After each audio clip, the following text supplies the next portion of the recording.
There is magic on stage where monkeys fly and broomsticks levitate. The work of Susan Hilferty, who won a Tony for designing the costumes, and Eugene Lee, who won a Tony for his magnificent scenic design. Their work is extraordinary. What I think was so interesting about Eugene is that he came in with a model at the very first meeting, which is pretty close to what we see on the stage now. There were lots of changes in detail, but his concept is the concept that you see. I remember when we first walked in and saw the sets. Your mouth drops to the floor. That's pretty much how it was. There's a lot of scenery that's built that the audience really never sees. There's lots of staircases and things to hold up some of the actual pieces of scenery. There's always twice as much scenery on stage than people ever see, just to make the scenery that we do see as wonderful as it is. If you have a great costume, all you have to do is show up. It's one of the great secrets of acting. And Susan Hilferty has created extraordinary costumes for this show. A costume designer is a storyteller. I help create character.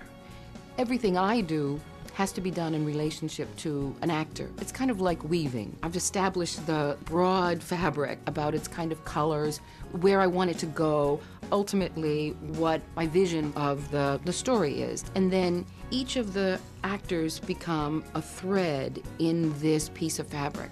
So I have to work with them as they figure out what this character is about. I'm not just looking at their clothes and saying, is the hat right? Are the gloves right? I've got to constantly be asking myself, is this the right character choice? I got choked up looking in the mirror because it's just all the man hours that go into it and the beating, and it's so magnificent. I was like, are you sure?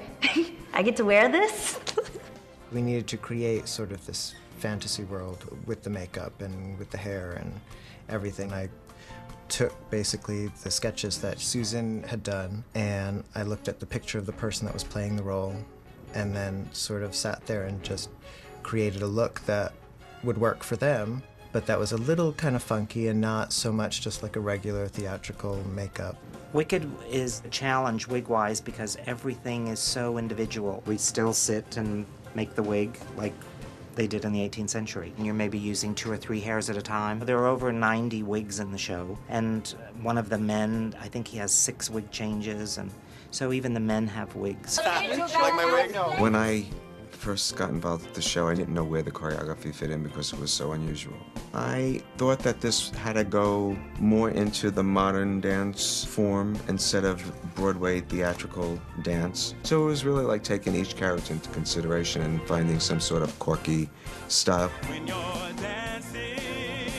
Stephen Schwartz, he did a wonderful job with the music. I defy you to listen to this score and not start bopping your head, tapping your feet. It's very, very infectious. I came across some of my early sketches the other day, and I noticed that the tune for Defying Gravity was there. So I think pretty early I had a notion of what I was going to do. His music is so smart. It's just a pleasure and a dream to sing his music.